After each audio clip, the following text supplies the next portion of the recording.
Welcome everyone to the CCL Halftime Show. I'm Kyle Fergusson, and today I am joined by Diamond Hands Hebi. Welcome to you, Hebi. Hi everybody. Nice to talk to you again. Everyone should definitely go check out our recent Malfurion replay review over on the YouTube. But you're here to talk about the ongoing group phase, Diamond Hands in general. How has the season felt so far? It starts like this, and then around like week 4, it starts to feel like somebody is just giving me the gnarliest titty twister ever. And since then, they just haven't let go. And they haven't taken their hands off, and they won't let up. So what happened? What was the kind of feeling on the team?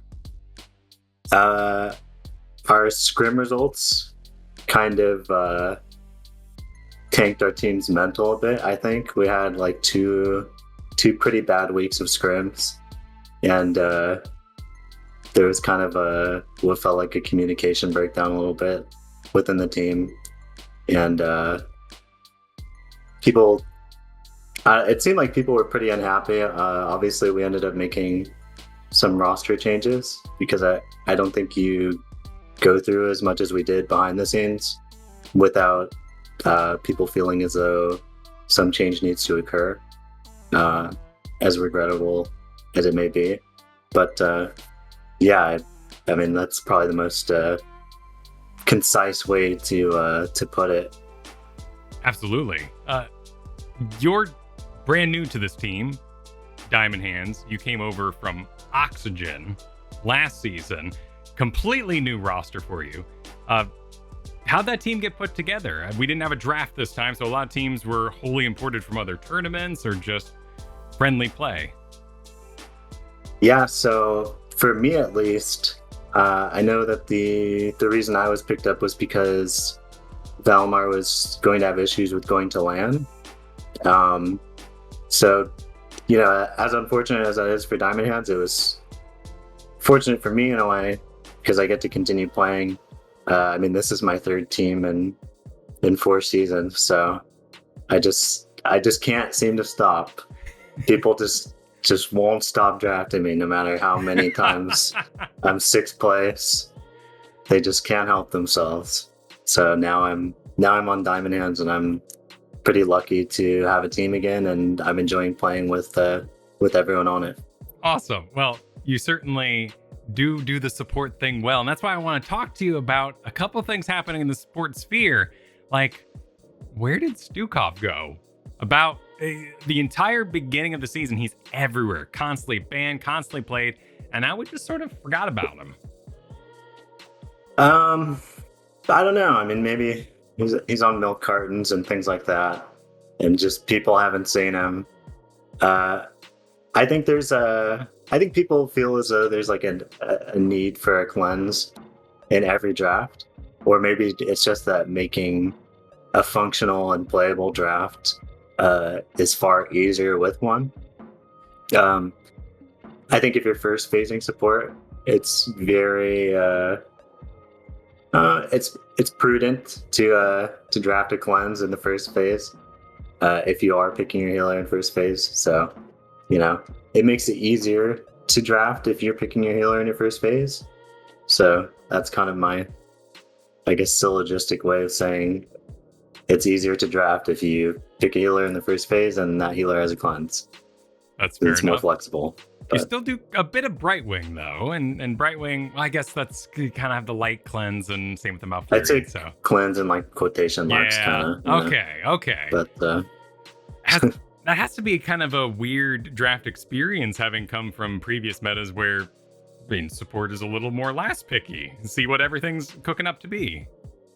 Yeah, I don't know. Maybe it's just not. Maybe last picking support and waiting to see what they have is not as impactful as it once was, or maybe people just don't want to do that as much because last picking your range is probably better use of your last pick. Probably better to use your last pick range to answer some of the enemy team's problems, like into things like late pick Sergeant Hammer and things like that, you probably easier to counter that hero from the DPS slot than a healer. Has been a lot of Sergeant Hammer recently for sure. What is it like healing in this meta where the tanks are always target number one? You play Anduin. You play the blonde guy, and you are waiting a screen away for 5 enemy heroes to come out of fog and CC your tank. And then you press D on them. And then you say, I don't have this for another minute or so. And then you wait in your base. And that's healing in 2022. That breaks down the experience pretty well. So as you head towards the end of the group phase, looking at the upcoming playoffs, is there any hopes the team has in the layout and how things are going to go? Well, we're foisting all of our hopes on Oxygen getting 3-0'd by Simplicity. So take from that what you will. Also, we need to 3-0 Chili Mountain in order to make the bracket work in our favor for the gauntlet. So, once we drop a single map this weekend, we're mentally just preparing for the gauntlet, as it were.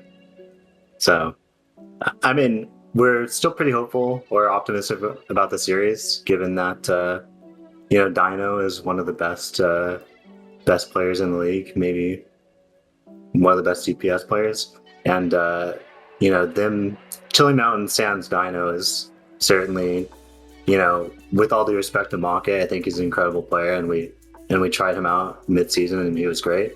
But Dino is a pretty big playmaker as well, and I think Chili Mountain will be like a slightly weaker team without him in it. So I'm a little optimism filled about that, but we'll see. That game's coming up next here. Any shout outs you'd like to make here, Hebi, while we end? Yeah, I mean, shout out to my team. All of them have been great. Our management, Tempest, our analyst, my mom, my dad, and my mom's boyfriend. Thank you. Everyone, stay tuned for that upcoming match.